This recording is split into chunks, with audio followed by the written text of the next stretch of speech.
नमस्कार साथियों, आप सभी का सिनर्जी आईएएस के यूट्यूब चैनल पे हार्दिक स्वागत है। दोस्तों, जैसा कि हम हमेशा कर रहे थे, अभी हमने एक नई सीरीज हम स्टार्ट कर रहे हैं। नो डाउट जो हिस्ट्री को लेके हमने इनिशिएटिव लिया था, वो हम कंटिन्यू रखेंगे और भी डिफरेंट सब्जेक्ट्स को लेके। बट आज हमारा जो एक स्पेशल सीरीज हम शुरू कर रहे हैं, जो करंट अफेयर्स की सीरीज है, क्योंकि कई ऐसी चीजें हैं जो आप न्यूज़पेपर में रिपीटेडली देखते हो, समझते हो, बट उसके लिए आपको बैकग्राउंड नॉलेज होनी चाहिए, क्योंकि आपको वो नॉलेज होती नहीं। इसके लिए वो इश्यू की जो गहराई है, उसकी जो इन डेप्थ अंडरस्टैंडिंग जो आपको होनी चाहिए, वो इन डेप्थ अंडरस्टैंडिंग आपको होती नहीं। तो ऐसे करंट अफेयर्स के काफी सेक्शन है। आप सभी को पता है कि जो इंडियन एक्सप्रेस है, उसने जब से एक्सप्लेन सेक्शन लाए थे, वो इतना यूपीएससी एस्पिरेंट में फेमस इसलिए हुआ था, क्योंकि पहली बार ऐसा था कि जो इशू करंट अफेयर्स में चल रहा है, उसके बारे में एक डीप डाइव जाके एकदम बेसिक तरीके से वो इश्यू के बारे में समझाया जा रहा था। तो यही इनिशिएटिव को ओवर ए यूट्यूब मीडियम लेके आ रहे हैं, जिसमें जो न्यूज़पेपर में लगातार इश्यूज चलते रहते हैं, जो न्यूज़ चलती रहती है, जिनकी अंडरग्राउंड या स्पेशली इन डेप्थ अंडरस्टैंडिंग हमें होनी चाहिए, बट क्योंकि हमारा सिलेबस इतना वास्ट है, हम वो नहीं कर पाते या पढ़ नहीं पाते। इसके लिए वो आपकी जो डिमांड है, वो जो इश्यूज है, वो इशू को सॉल्व करने के लिए हम ये करंट अफेयर सीरीज लेके आए। इसमें मैं जियो पॉलिटिक्स डिस्कस करूंगा, इकोनॉमी भी डिस्कस करूंगा, हिस्ट्री की चीजें भी डिस्कस करूंगा, जो आपके न्यूज़पेपर में रिपीटेडली आते हैं। तो वो चीज को हम रिजॉल्व करेंगे। तो आज अगर हम देखें, आज का जो हमारा टॉपिक रहेगा, वो टॉपिक हमारा है कि व्हाई ईरान हेट्स अमेरिका। जो भी न्यूज़पेपर पढ़ रहा है, उसने कई सालों से वो पढ़ते हुए उसने देखा होगा कि ऐसा कोई दिन नहीं होता जिसमें ईरान अमेरिका को क्रिटिसाइज नहीं करता, या फिर अमेरिका के प्रेसिडेंट ने कोई धमकी अगर ईरान को नहीं दी हो। तो पूरे वर्ल्ड में अगर आप मिडिल ईस्ट की जियो पॉलिटिक्स जानना चाहते हो, या पूरे वर्ल्ड में आप इंटरनेशनल रिलेशन की पॉलिटिक्स जानना चाहते हो, कहां ना कहां सेंटर में हमेशा ईरान अमेरिका रहते हैं। अभी मैं ये इशू इसलिए लाया हूं, क्योंकि अभी रिसेंटली डोनाल्ड ट्रंप ने ये बोला था कि वो इन्वेजन के बारे में सोच रहे हैं ईरान को लेके। उनने ये धमकी भी दी थी ईरान को कि अगर आप न्यूक्लियर टॉक्स पे बातचीत के लिए नहीं आते, तो आप पे हम इन्वेड करेंगे, या फिर आप पे वो मिलिट्री एक्शन लेंगे जो हमने वेनेजुला के प्रेसिडेंट के साथ किया था।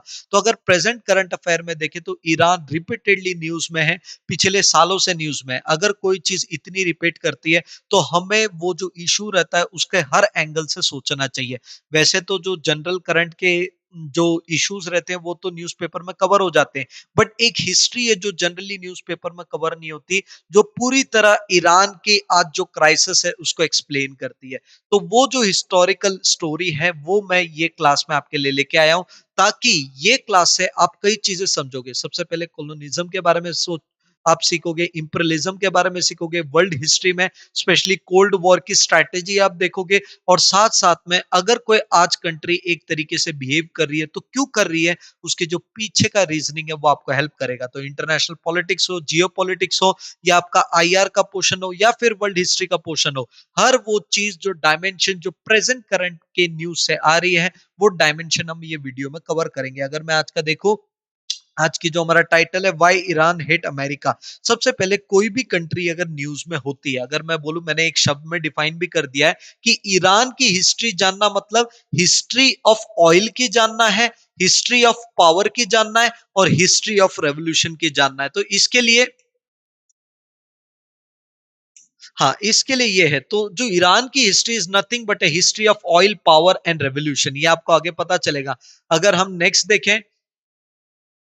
नेक्स्ट देखें, तो कोई भी कंट्री जब न्यूज में आती है, हमें सबसे पहले क्या करना चाहिए, उसका ज्योग्राफिकल मैप देखना चाहिए। क्योंकि कोई भी कंट्री इंपॉर्टेंट बनती है उसके मैप के लिए, उसकी लोकेशन क्या है। आज के टाइम पे, आप अगर मैं एग्जांपल देता हूं पाकिस्तान की, आज के टाइम पे उसके पास कुछ भी पैसा नहीं है कि खुद वो सस्टेन कर पाए, ना ही उसकी दुनिया में कोई इतनी अच्छी हरकत है कि कोई भी कंट्री उस पर विश्वास करे। इतना टेररिज्म करने के बाद फिर भी पूरी दुनिया पाकिस्तान के साथ रिलेशन क्यों रखती है, उसकी लोकेशन। इसके लिए कोई भी कंट्री जब हम न्यूज में देखते हैं, कहां ना कहां एक बहुत बड़ा फैक्टर रहता है उसकी लोकेशन।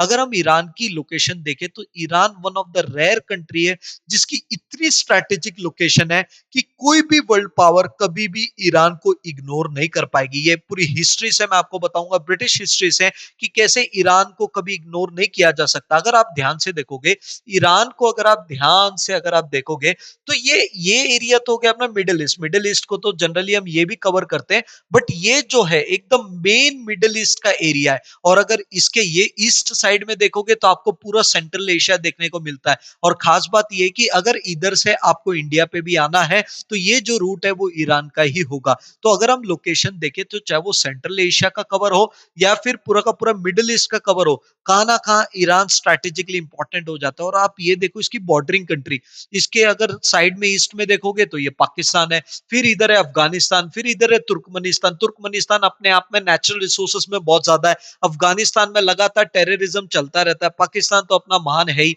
फिर जो अजरबैजान है या आर्मेनिया है, ये भी काफी दो कंट्री है।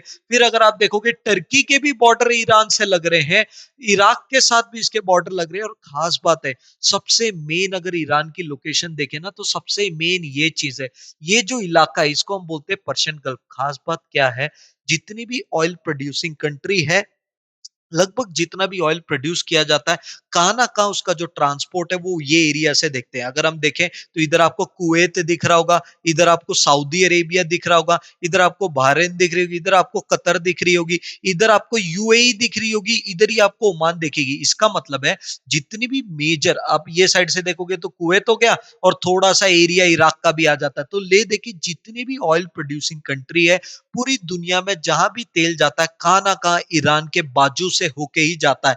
तो ये लोकेशन अगर हम देखें तो ये लोकेशन से अगर आप जाओगे तो एक नैरो जो आपको एरिया दिख रहा है, इसको हम बोलते हैं स्ट्रेट ऑफ हॉर्मुज। ये जो स्ट्रेट ऑफ हॉर्मुज है, इस चीज पे ईरान अगर चाहे तो रातों रात पूरे के पूरे हॉर्मुज को रोक सकता है। अगर उसने स्ट्रेट ऑफ हॉर्मुज को बंद कर दिया, क्योंकि चार अगर देखोगे तीन साइड तो ईरान की बन रही है, बीच की छोटी सी जगह है, और ये साइड से आप देखोगे पूरा का पूरा ऑयल ये एरिया से जा रहा है। अगर स्ट्रेट ऑफ हॉर्मुज रोक दिया तो पूरी दुनिया में ऑयल प्राइसेस स्काई रॉकेट कर सकते हैं। पूरी की पूरी जो ऑयल सप्लाई चेन है, पूरी की पूरी सप्लाई चेन रुक सकती है अगर ईरान इसको रोक ले तो। और सिर्फ यही मतलब नहीं है, ईरान, लोग ये समझते नहीं कि आज का टाइम ऑयल का रहा नहीं है। जैसे क्लाइमेट चेंज हो रहा है, सब ऑयल की तरफ जा रहे, ऑयल को छोड़ते जा रहे हैं। उसके साथ साथ कई कंट्रीज अभी गैस की तरफ बहुत जा रही। गैस ऐसी चीज है तो वो ऑयल के फील्ड में जो बची गैस बचती है उससे ही आती है, बट खास बात क्या है, वो CO2 को एमिट बहुत कम करती है। इसके लिए वर्ल्ड ओवर में गैस एक फ्यूचर एनर्जी माना जाता है। और खास बात पता है क्या है, ये कंट्रीज के पास ऑयल तो है, उतनी गैस नहीं है। और पूरे मिडिल ईस्ट में अगर कोई कंट्री है जिसके पास सबसे ज्यादा गैस अगर मिलती है तो वो ईरान है। तो अगर आप लोकेशन वाइज देखो तो ऑप्टिमम लोकेशन है यही। अगर आप रिसोर्सेस वाइज देखो तो ईरान जैसी बेस्ट लोकेशन आपको मिल नहीं सकती। उससे बेस्ट रिसोर्सेस जो फ्यूचर को देखते हुए हो रहा है, वो फ्यूचर रिसोर्स आपको मिल नहीं पाएगा। ये जो लोकेशन है ना, कई बार मुझे हमेशा से लगता है कि कोई कंट्री का लोकेशन हम देखते देखो बहुत अच्छा है, इससे इधर मिल रहे, इससे इधर मिल रहे, वो उसके लिए एक श्राप बन जाता है। याद रखना, हिस्ट्री हमें सिखाती है कि लोकेशन कई बार कंट्री के लिए श्राप बन जाता है, जिसको हम कर्स बोलते हैं। तो ईरान का अगर मैं पूरा जो केस आपको दिखाऊंगा ना, पूरा केस यही है। इसके लिए इसकी लोकेशन सबसे बड़ा श्राप रही है। कैसे? अगर हम पूरी हिस्ट्री में देखें तो हमें, अगर आज के प्रेजेंट ईरान को समझना है तो हमें पूरी हिस्ट्री इसकी देखनी पड़ेगी। आप फिक्र मत करो, मैं बहुत ही कम टाइम में कवर कर दूंगा, बट वो जानना बहुत जरूरी है। अगर हम देखें, अगर मैं अगर मैं नेक्स्ट स्लाइड देखता हूं तो सबसे पहले आप ये देखो, ईरान की अगर आपको स्टोरी जाननी है तो आपको 1800 से जानना पड़ेगा, फिर 1908 तक, फिर 1921। ये पूरा एक टाइमलाइन है जिसमें अगर देखें तो काफी बड़ी बड़ी चीजें हुई है। सबसे पहले अगर हम देखें, सबसे पहले हम टाइमलाइन आएंगे 1800 से लेके 1921 तक। अगर हम देखेंगे 1800 से लेके 1921 तक, देखो एक चीज याद रखो, 1800 में आपको पता है वर्ल्ड ओवर में ब्रिटिश का काफी डोमिनेशन था। स्पेशली इंडिया वाला इलाका हो गया, या फिर साउथ ईस्ट एशिया में म्यांमार हो गया, फ्रेंच अपने इंडो चाइना वाले रीजन में कंसोलिडेट कर रहे थे। तो ले देखे जो ब्रिटेन थी वो इंडिया को कैसे भी बचाना चाहती थी। उसी टाइम पे रशिया भी पावरफुल हो रही थी। आपको पता है, ये यूपीएससी में भी सवाल आया है कि जो ग्रेट गेम है वो क्या था। ग्रेट गेम एक्चुअली जैसी रशिया पावरफुल हुई थी, उसी टाइम पे ब्रिटेन ने इंडिया को कंसोलिडेट कर लिया था। उस टाइम पे रशिया खुद को एक्सपांड करना चाहती थी सेंट्रल एशिया में, और इवेंचुअली वो इंडिया की तरफ आना चाहती थी। बट रशिया ने ऐसा कुछ भी नहीं बोला था कि वो इंडिया पे राज करेगी। पर ब्रिटेन को हमेशा डर ये लगता था कि रशिया अगर अफगानिस्तान तक आ गई, या सेंट्रल एशिया तक आ गई, या फिर ईरान तक आ गई, तो वो लोकेशन वो यूज करके इंडिया में आके, इंडिया में जो ब्रिटिश की डोमिनेशन है उसको हटाने की कोशिश करेगी। इसके लिए जब ब्रिटिश इंडिया में थे, उनके लिए यह था कि कैसे भी जो इंडिया के वेस्टर्न बॉर्डर है, क्योंकि ब्रिटिश हिस्ट्री पढ़ते हैं, हमारे जैसे नहीं कि हिस्ट्री पढ़ते नहीं, वो हिस्ट्री पढ़ते हैं, उनको पता था कि आज तक इंडिया में मोस्टली जो अटैक हुआ है वो उसकी वेस्टर्न बाउंड्री से हुआ है। तो इसके लिए उसने ब्रिटिश ने क्या किया था, कैसे भी उनकी जो नेबरिंग एरिया है, जैसे ईरान एक बहुत एंशिएंट सिविलाइजेशन है, ब्रिटिश ने सोचा यही बेस्ट टाइम है, हम क्या करते हैं, ये ईरान में अपनी इन्फ्लुएंस बढ़ाते हैं। इन्फ्लुएंस बढ़ाने से फिर कल को रशिया अगर इधर से इंडिया आने जाएगी तो हम ईरान में ही वॉर करके रशिया को उधर ही रोक लेंगे। तो इसके लिए ब्रिटिश की स्ट्रैटेजी क्या थी, ब्रिटिश के टाइम की स्ट्रैटेजी ये थी, काम करते हैं, ईरान में राजा कौन है, वो बोले भाई इधर तो एक राजा बैठा है, और उनने ब्रिटिश ने स्टडी किया कि भाई ये राजा की खास बात क्या है। उसकी राजा की खास बात ये थी कि वो बहुत वीक पर्सनालिटी था, वो कोई भी एक डिसीजन नहीं ले पाता था, ना ही उसका कोई एक विजन बन पाता था। और क्या होता था, जब रशिया उसको धमकी देने लगे, ब्रिटेन जब वो राजा को धमकी देने लगे, राजा ने क्या किया, थोड़ा लैंड रशिया को दे दिया, थोड़ा लैंड ब्रिटेन को दे दिया। तो ये राजा एक नंबर का वीक पर्सनालिटी था। ये वीक पर्सनालिटी की वजह से ना, आप देखना ईरान की पूरी हिस्ट्री अगर आप देखोगे, अगर किसी का नुकसान हुआ है तो ईरानियन लोगों का हुआ है।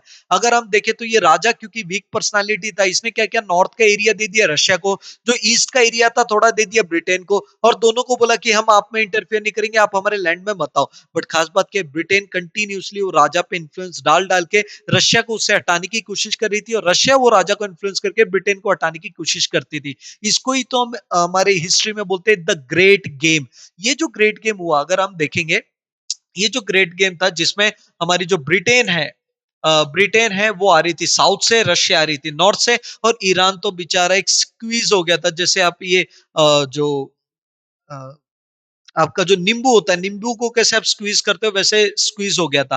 फिर इसकी वजह से क्या हुआ था ना, कई ट्रीटी साइन की गई थी, जैसे ट्रीटी ऑफ गुलिस्तान तुर्कमनी, आपको ये याद नहीं करना है, बट खास बात क्या है, ये ट्रीटी के तहत ईरान ने अपने काफी लोकेशन, जो काफी एरिया थे, वो रशिया को दे दिया और ब्रिटेन को दे दिए। इसकी वजह से, और खास बात क्या हुई, लोगों को ये तो दुख था ही कि हमारा लैंड आपने दे दिया, उनको सबसे ज्यादा गुस्सा जब आया, जब ईरान का जो शाह था, मतलब उसका जो राजा था, वो ईरान सबसे ज्यादा ट्रेड में जाना जाता था टोबैको के लिए, वो टोबैको की ट्रेड उसने क्या की, ब्रिटेन को मोनोपोली दे दी। तो लोग बोले भाई एरिया हमारा, टोबैको हम ट्रेड कर रहे हैं, आपने ये मोनोपोली ब्रिटिश को क्यों दे दी। तो पहली बार हम देखते हैं ईरानियन हिस्ट्री में राजा के खिलाफ उसके लोग रिवोल्ट कर देते हैं, और जब वो रिवोल्ट करते हैं, काफी वो प्रोटेस्ट करते हैं, काफी मास प्रोटेस्ट होता है।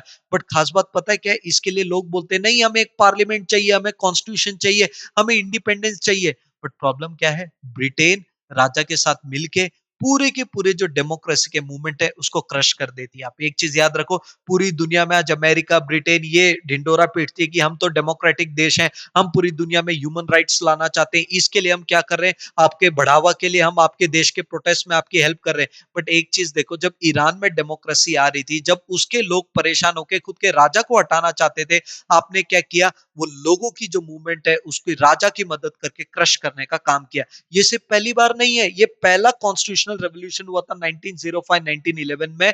उनने जो लोग थे वो जीत के राजा पे कंट्रोल उनका आ ही गया था। थोड़े टाइम में क्या हुआ, मिलिट्री कूप हो गया। क्यों हो गया, क्योंकि मिलिट्री के एक ऑफिसर को ब्रिटेन इन लोगों ने सपोर्ट किया कि आप कूप करो, उसके बाद हम आपके साथ हैं। तो यही चीज होती है।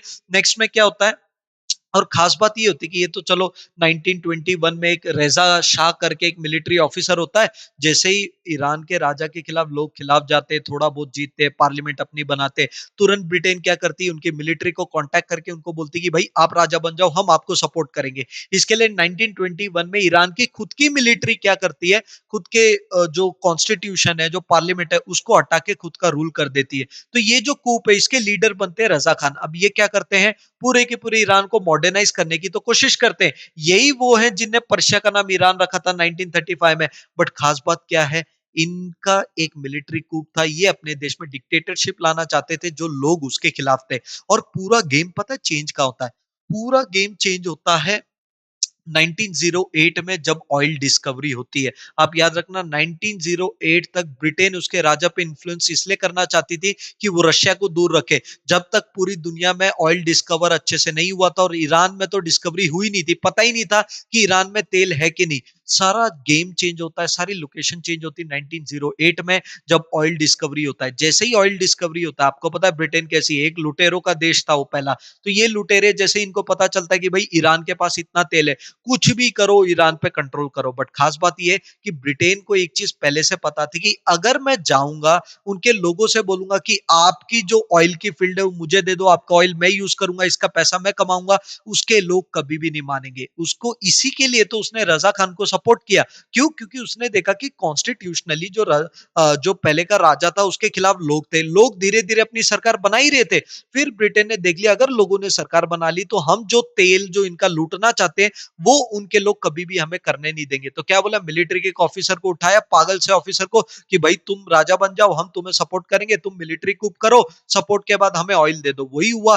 वो जैसे ही रजा खान बनता है वो क्या करता है, पूरी की पूरी जो ऑयल की राइट्स है, ऑयल किसका, ईरान का, ऑयल की राइट्स वो किसको दे देता है, ब्रिटेन को। ये जो ब्रिटेन को वो राइट्स ये जो ब्रिटेन को वो राइट्स देता है, इसकी वजह से क्या होता है, जितना भी ऑयल है ना, जितना भी जो ईरान का पैसा है, उसका 84% प्रॉफिट ब्रिटेन खुद ले लेता है। देखो 84% मतलब तेल ईरान का, धरती उनकी, चीज लोगों की, उनकी यूज करके, उनका लैंड लेके, उनका ऑयल लेके पूरी दुनिया में बेच के तुमने पैसा कमा लिया। तो इसके लिए आप देखो, ब्रिटेन, अमेरिका, नस्ल इनकी एक ही है, एथनिसिटी इनकी एक है। आज भले खुद को अलग अलग देश बोल रहे हैं बट एक ही टाइप के लोग हैं। तो इनने क्या किया, दूसरे की जमीन दूसरे का लेके, तेल लेके पूरी दुनिया में बेचा। क्या बोल के, देखो भाई ऑयल डिस्कवरी तो हमने की थी तो ये पूरा ऑयल हमारा हुआ। तो इसको लेके ना जो ईरान जो के लोग थे ना, वो कंटिन्यूसली फ्रस्ट्रेट होते जा रहे। पहले तो राजा से फ्रस्ट्रेटेड थे कि भाई तूने टोबैको दे दिया। उसके बाद उनने देखा कि भाई थोड़ा टाइम आया, हमारी थोड़ा मौका आया, हम कॉन्स्टिट्यूशन खुद का बनाने वाले थे, इतने में कूप करवा दी ब्रिटेन ने। इसके बाद फिर क्या हुआ, जो लोग थे जब उनने देखा कि भाई हमारा पूरा ऑयल पूरा का पूरा ब्रिटेन लेके जा रही है, धीरे धीरे उनके बीच का जो फ्रस्ट्रेशन है वो बढ़ते गया। यही चीज अगर हम आगे देखेंगे तो फिर क्या होता है, धीरे धीरे लोग क्या करते हैं ना, अगर आप आगे देखोगे, आगे जो ईरान है उसके लोग प्रोटेस्ट करते हैं, वो मिलिट्री कूप के खिलाफ जो उनने रजा खान ने जो उसने की थी उसके खिलाफ कर करके फाइनली वो रेवोल्यूशन ला देते हैं। वो अपने देश में पार्लियामेंट ला देते हैं, उनके देश में कॉन्स्टिट्यूशन ला देते हैं ताकि लोगों की चले।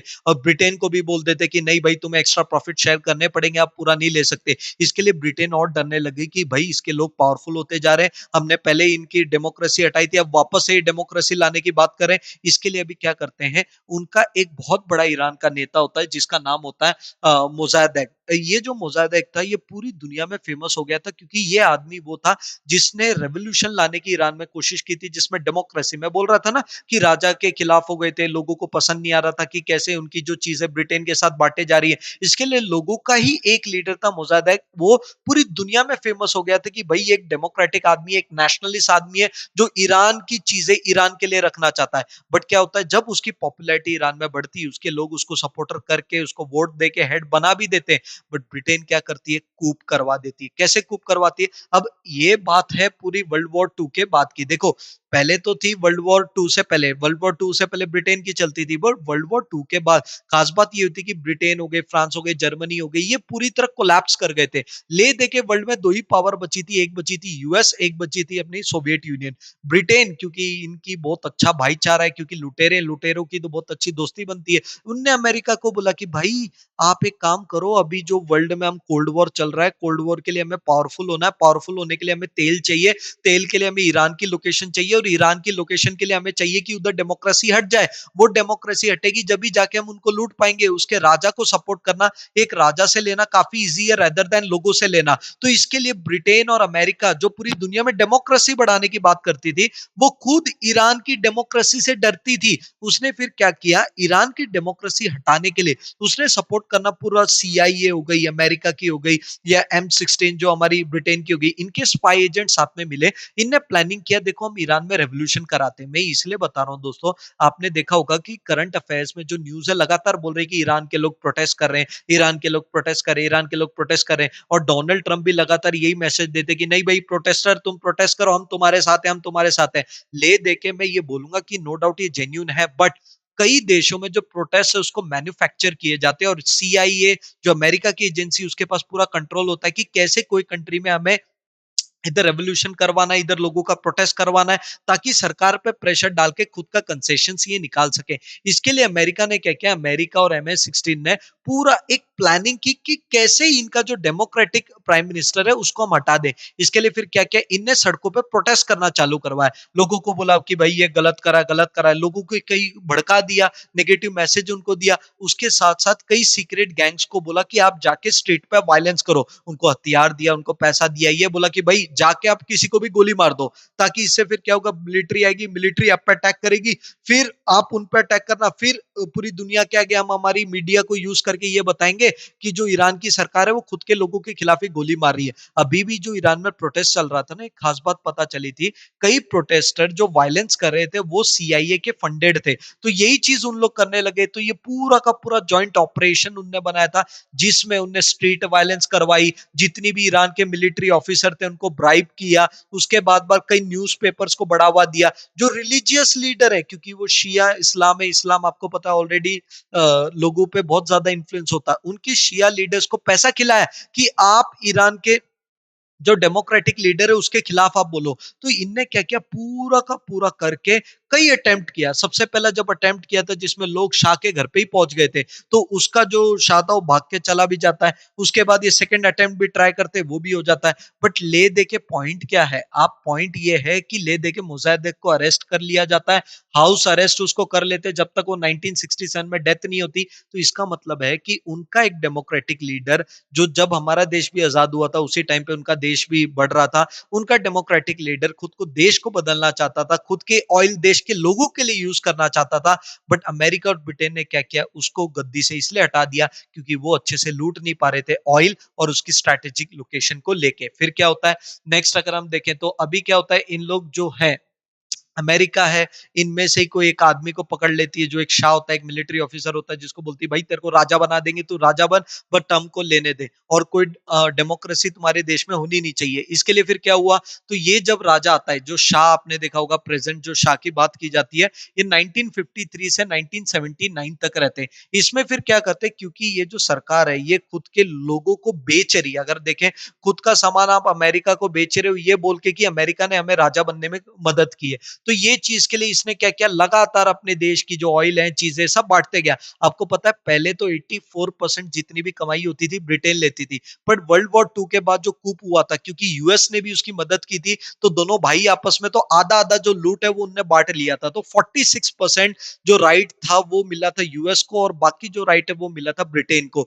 तो अब ये दोनों कंट्री ऑयल लेना चालू कर दिए, ऑयल एक्सट्रैक्ट किया। धीरे धीरे इनका जो राजा था वो भी इनको बहुत ज्यादा सपोर्ट करता था कि नहीं भाई आप कर लो, एक्सट्रैक्ट कर लो। खास बात क्या पता है, लोग इसको देख रहे थे, लोग देख रहे थे तेल हमारा, चीजें हमारी, लैंड हमारा, सब लूट कौन रहा है ये। वो धीरे धीरे उन्होंने देखा कि भाई ये जो राजा है, ये राजा कंटिन्यूसली क्या कर रहा है, फॉरेन पावर्स को सपोर्ट कर रहा है। लोगों ने प्रोटेस्ट करना भी चालू किया, वापस से लड़ना चालू किया। बट खास बात क्या है, उनने लड़ी, उनने प्रोटेस्ट की, उनने मूवमेंट की, सब की। बट जो शाह था, जो ये क्या बोलते हैं, जो इनका राजा था, क्योंकि उसको अमेरिका का सपोर्ट था, वो सीक्रेटली उसने एक सीक्रेट पुलिस बनाई थी। जब भी कोई ऐसा आदमी, कोई लीडर जाके इनके खिलाफ बोलता था, तुरंत उसको अरेस्ट करके उसको टॉर्चर करते थे, ना कोई जुडिशियल प्रोसेस होता था, और उसको जान से मार देते थे। तो ईरान के जो लोग है ना, अगर आप कभी भी ईरान के लोगों से पूछोगे, थ्रू आउट हिस्ट्री उनने सिर्फ सेक्रीफाइस किया है, उनका कभी फायदा नहीं हुआ। उनकी प्रॉब्लम एक ही है, उनकी प्रॉब्लम है लोकेशन, क्योंकि ये जो पूरी दुनिया के बड़े लुटेरे वो अच्छे से इनको जीने नहीं देना चाहते। इसके लिए फिर क्या हुआ, ईरान की लोकेशन, उसके लोग हमेशा रोते रहे हैं। अभी मान लो शाह रूल था, लोग परेशान हुए, लोग देख रहे हैं। और खास बात क्या है, उनके जो रिलीजियस वाले थे, जो शिया वाले थे, जो पहले उनको पैसा मिला था, धीरे धीरे उनको भी समझ आ गया कि हमारे धर्म को खत्म करने का काम अमेरिका कर रही है। क्यों? क्योंकि उसका जो राजा था वो वेस्टर्न अटायर में रहता था, वो हमेशा अपने देश में क्या रहता था, वेस्टर्नाइजेशन उसको प्रेरित करता था। सबको बोलता था छोटे कपड़े पहनो, इससे आप मॉडर्निटी होगी, और इस्लाम को धीरे धीरे उसकी जो इन्फ्लुएंस उसको वीक करते जा रहा था। इसके लिए शिया जो उधर सबसे ज्यादा माना जाता है, मुस्लिम, उन लोगों ने धीरे धीरे उनको समझ आ गया कि भाई हमारा अमेरिका सिर्फ हमारा हमारा तेल नहीं ले रही, हमारा कल्चर भी ले रही है, हमारी चीजों को भी ले रही है। और वो खुद के राजा से परेशान थे कि आप क्या कर रहे हो, हमारे कल्चर को ले रहे हो, आप क्या कर रहे हो, हमारे इस्लाम को रिस्पेक्ट नहीं कर रहे हो, आप व्हील जो होना चाहिए या फिर ढका होना चाहिए वो आप रख नहीं रहे हो। इसके लिए लोग क्या होने लगे, वापस से उससे परेशान होने लगे। अब खास बात क्या है, लोगों ने प्रोटेस्ट करना चालू किया, बट उसकी सीक्रेट पुलिस उसको रोक देती थी। बट अभी क्या हुआ, इनका एक शिया लीडर था जिसको हम बोलते हैं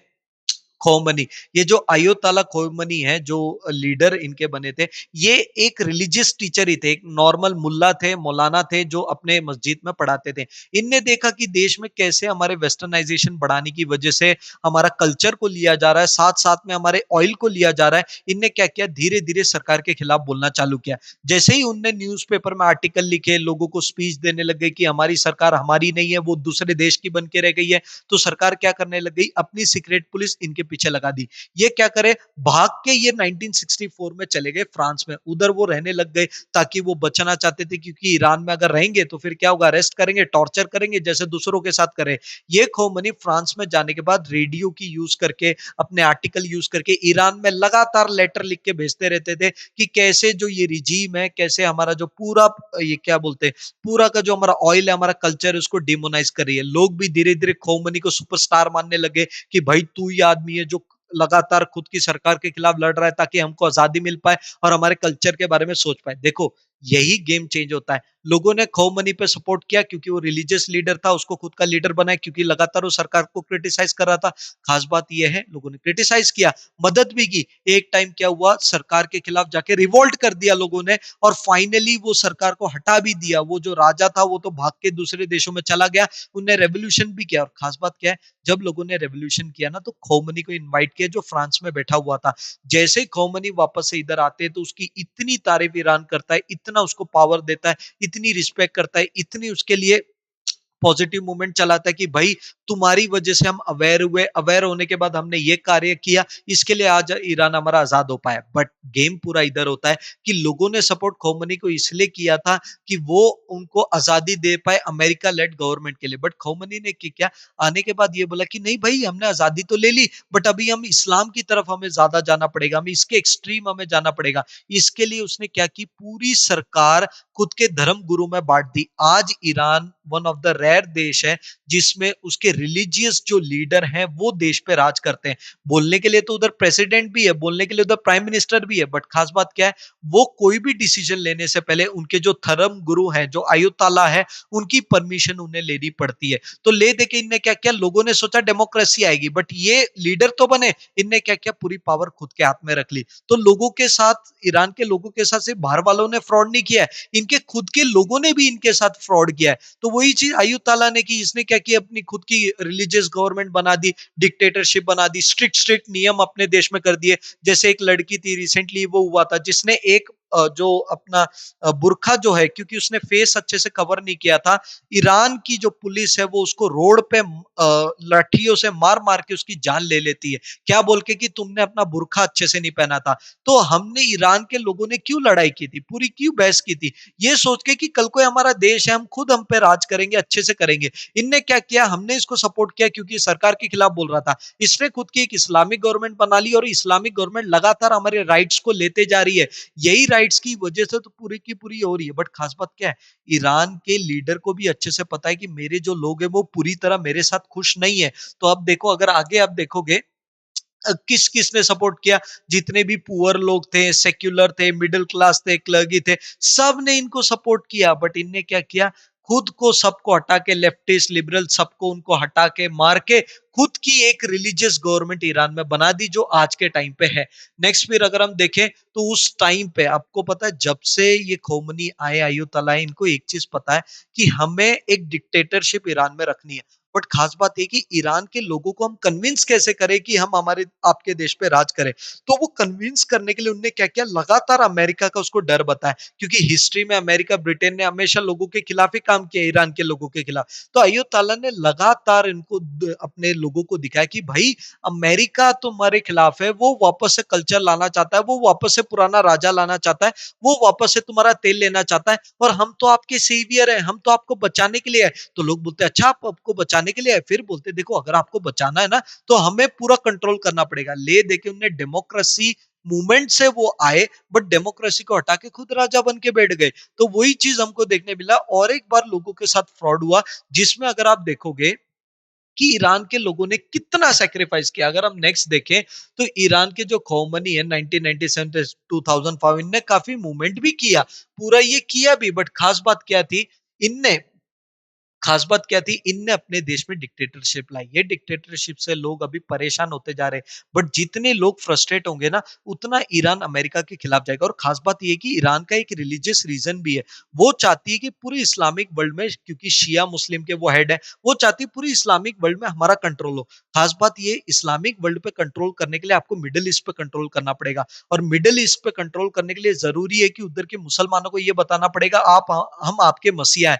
वो मुसलमानों को खुद का मसीहा बताने के लिए वो क्या करेगी, इसराइल के खिलाफ जाएगी, क्योंकि इसराइल क्या करी, मुस्लिम्स को हटा के खुद का देश उधर बनाने की कोशिश कर रही है। तो लगातार वो इसराइल के खिलाफ जाती है, और सभी को पता है इसराइल तो यूएस का सबसे बड़ा भाई है, और ऑलरेडी जब से ईरान में खोमनी आए, उनने लगातार यूएस के खिलाफ काम करने की कोशिश की है। उनका एक ही ऑब्जेक्टिव कि पूरे मिडिल ईस्ट से मैं यूएस की जो इन्फ्लुएंस है वो मैं हटा दूंगा, जो यूएस कंट्रोल मिडिल ईस्ट में करी वो हम हटा देंगे, और खुद को एक इंडिपेंडेंट, और पूरे मिडिल ईस्ट में ईरान का कंट्रोल हम लेंगे। तो ये जो एग्रेसिव फॉरेन पॉलिसी है ना, या फिर उसकी पुरानी हिस्टोरिकल ग्रीवेंसेस हो गए, या फिर रिपीटेडली उसके खुद के ऑब्जेक्टिव हो गए, इसके लिए लगातार वो ईरान लगातार अमेरिका को हेट करता है। खास बात क्या है, ईरान को ये अच्छे से पता है कि वो कभी भी यूएस से लड़ नहीं पाएगा, क्योंकि उसको पता है यूएस से वो कभी लड़ नहीं पाएगा। यूएस से लड़ना भी जरूरी, क्योंकि वो लड़ेगा नहीं तो खुद के देश में राज कैसे करेगा। तो इसके लिए फिर वो क्या कर रहा है, वो न्यूक्लियर वेपन चाहता है, क्योंकि उसको पता है, उसने देखा है कि नॉर्थ कोरिया के पास हमारे पास न्यूक्लियर वेपन है। क्योंकि नॉर्थ कोरिया के पास न्यूक्लियर वेपन है, इसके लिए डिस्पाइट वो अमेरिका के खिलाफ बोलने के बाद भी अमेरिका किम जोंग उन पे कोई एक्शन ले नहीं पाती है। इसके लिए ईरान चाहती है कि वो कैसे भी उसको न्यूक्लियर बॉम्ब मिल जाए। अगर उसको न्यूक्लियर बॉम्ब मिल गया तो अमेरिका कभी भी उसको धमकी नहीं दे पाएगी, या फिर अमेरिका उस पर कभी भी एक्शन नहीं ले पाएगी। इसके लिए तो पूरा उसने न्यूक्लियर एम्बिशन रखा। बट खास बात क्या है, जैसे ही अमेरिका को पता चला कि जो ईरान है वो न्यूक्लियर करना चाहती है, तो मिडिल ईस्ट में उसके जितने भी दोस्त है, चाहे वो सऊदी अरेबिया, यूएई हो, जो सुन्नी मुस्लिम्स के होते हैं, उनने लगातार बोला कि भाई कैसे भी ईरान को न्यूक्लियर बॉम्ब मत लेने दो, अगर ईरान न्यूक्लियर बॉम्ब लेगी तो हम भी न्यूक्लियर बॉम्ब लेंगे। अमेरिका की पूरी दुनिया में स्ट्रैटेजी ये रही कि कहां भी न्यूक्लियर बॉम्ब नहीं होना चाहिए, क्योंकि हम रिस्पॉन्सिबल देश है, हम न्यूक्लियर वेपन रख सकते हैं, क्योंकि हमें दुनिया पे राज करना है, बट कोई दूसरा नहीं कर सकता। क्योंकि अगर न्यूक्लियर वेपन हो जाता है कोई देश के पास, तो उसकी सिक्योरिटी स्टेबल हो जाती है, उसको पता होता है कि कोई देश मुझे इन्वेड नहीं कर सकता, क्योंकि इन्वेड करेगा तो न्यूक्लियर वेपन होगी, न्यूक्लियर वेपन होगी तो हम लड़ पाएंगे। तो इस चीज के लिए जो ईरान है वो चाहता है मेरे पास न्यूक्लियर वेपन आए, कि कुछ भी हो जाए, अमेरिका से कल को अगर मुझे लड़ना पड़े तो अमेरिका मुझे इन्वेड नहीं करेगी, क्योंकि अगर मेरे पास वेपन रहा तो। इसके लिए वो न्यूक्लियर वेपन बनाना चाहता है। बट खास बात क्या है, इस चीज को लेके अमेरिका लगातार उस पर सैंक्शन लगाता है। कभी बोलते हैं कि आप तेल नहीं बेच सकते, हम आपको बिजनेस नहीं करने देंगे, ताकि आपके लोग परेशान हो जाए। खास बात क्या है, इवन डिस्पाइट दैट, जब बराक ओबामा यूएस के प्रेसिडेंट थे, उनने एक न्यूक्लियर डील साइन कर ली थी, जिसमें ईरान ने यह बोला था कि कम से कम 20-30 सालों तक हम वो न्यूक्लियर वेपन नहीं बनाएंगे। बट जब डोनाल्ड ट्रंप 2016 में आते, 2015 में न्यूक्लियर ट्रीटी होती, 2016 में जैसे डोनाल्ड ट्रंप आते, वो ये एग्रीमेंट को स्क्रैप कर देते। क्या बोल के, कि ये जो एग्रीमेंट है ये बायस्ड है, क्योंकि ये बोल रही देखो 30 साल तक आपने दिया ना, 30 साल बाद ईरान वापस से बनाने लग गया। तो इसके लिए जो joint comprehensive plan of action था, जो ईरान के न्यूक्लियर एम्बिशन है उसको रोकने के लिए था, उसको ट्रंप स्क्रैप कर देते। फिर ईरान बोलते कि नहीं, अगर आप ये स्क्रैप करोगे, हम पे वापस से सैंक्शन लगाओगे, तो हम क्या करेंगे, वापस से खुद का न्यूक्लियर वेपन बनाएंगे। इसके लिए तो अभी वापस से चल रहा है, क्योंकि ईरान अपना न्यूक्लियर वेपन बनाना चाहती। इसराइल कभी भी नहीं चाहेगी कि ईरान के पास न्यूक्लियर वेपन हो, क्योंकि पूरे मुस्लिम वर्ल्ड में, मिडिल ईस्ट में, इसराइल एक लौती कंट्री जिसके पास न्यूक्लियर वेपन है। वो कभी भी खुद की मोनोपोली कोई दूसरी कंट्री को देना नहीं चाहेगी। इसके लिए तो ईरान ने यह बोला है कि इसके लिए तो इसराइल ने बोला कि कभी होने नहीं देंगे। ईरान जब भी एम्बिशन रखती है, इसराइल उस पर अटैक कर देती है। अभी जो आपको पूरा दिख रहा है ना कि मिडिल ईस्ट में लगातार शिप्स पे शिप भेजी जा रही है, ये सिर्फ धमकी के लिए ज्यादा है। देखो, इन्वेड अमेरिका करेगी नहीं, क्योंकि इन्वेड मतलब टोटली उस पर राज करना, वो अमेरिका के लिए मुश्किल है। वो इराक सीरिया में इंटरफेयर करके देख लिए, उसको पता है कि उसकी क्या हालत होती है, तो इसके लिए वो इंटरफेयर करना नहीं चाहती। सारी प्रॉब्लम आती है, जो यूएस है वो प्रेशर डाल रही है ईरान पे कि वो अपने न्यूक्लियर एम्बिशन हटा दे। देखो, ले दे के ईरान की की अपनी बात भी सही है कि उसको न्यूक्लियर बॉम्ब इसलिए चाहिए कि स्टेबिलिटी रहे। देखो, दुनिया में सही गलत नहीं होता, सिर्फ इंटरेस्ट होता है। उसका इंटरेस्ट है, उसको बॉम्ब चाहिए, इसके लिए वो कर रही है। इसके लिए पूरा का पूरा गेम वो कर रही है। बट पॉइंट क्या है, यूएसए कभी भी करने नहीं देगी। अभी जो आपको वॉर की स्थिति दिख रही है, बहुत ही मैं बोलूंगा 50-50 चांस है कि वॉर होगी नहीं होगी। बट एक 100% चांस है कि अगर वॉर होती है तो वो सिर्फ लिमिटेड होगी, ताकि ईरान को धमकी दे पाए या डरा पाए, ताकि उनके जो राजा या जो भी उनके आयुतला है वो कुछ भी करके न्यूक्लियर एम्बिशन ना रखे और एक ट्रीटी साइन कर ले, जिसमें ईरान पूरी दुनिया को ये बोल दे कि कोई भी वो न्यूक्लियर बॉम्ब नहीं रहेगी। इसके लिए तो ईरान पूरी की पूरी इशू चल रही है। और ईरान की खास बात क्या है, उसके जो खुद की गवर्नमेंट है वो लगातार उसको वेस्ट के खिलाफ करती है। और वेस्ट इकोनॉमिक एक सुपर पावर है, वो इकोनॉमिक सुपर पावर होने के बाद वो लगातार सैंक्शन लगाती है। इसकी ईरान के लोग पैसा नहीं कमा पाते, वो इकोनॉमी नहीं कर पाते, साथ साथ में एक डिक्टेटरशिप में रहना पड़ता है। अगर मैं पूरी ईरान की हिस्ट्री बताऊं तो एक ही कैजुअलिटी है, वो है उसके लोग। तो ये चीजें मैं बताती कि कैसे जो लोकेशन है वो जो एक देश के लिए कैसे श्राप बन जाता है, उसका जीता जागता एग्जाम्पल है ईरान। और ये प्रेजेंट इशू है जो हमने डिस्कस किया है। ऐसे ही फ्रेंड्स, हम लगातार जो इश्यूज चल रहे हैं न्यूज में, जो काफी चलते हैं, रिपीटेडली होती है, उसकी एक बैकग्राउंड हिस्ट्री आपको देंगे, ताकि वो चीजों के बारे में आपको बहुत अच्छे से पता हो। Thank you.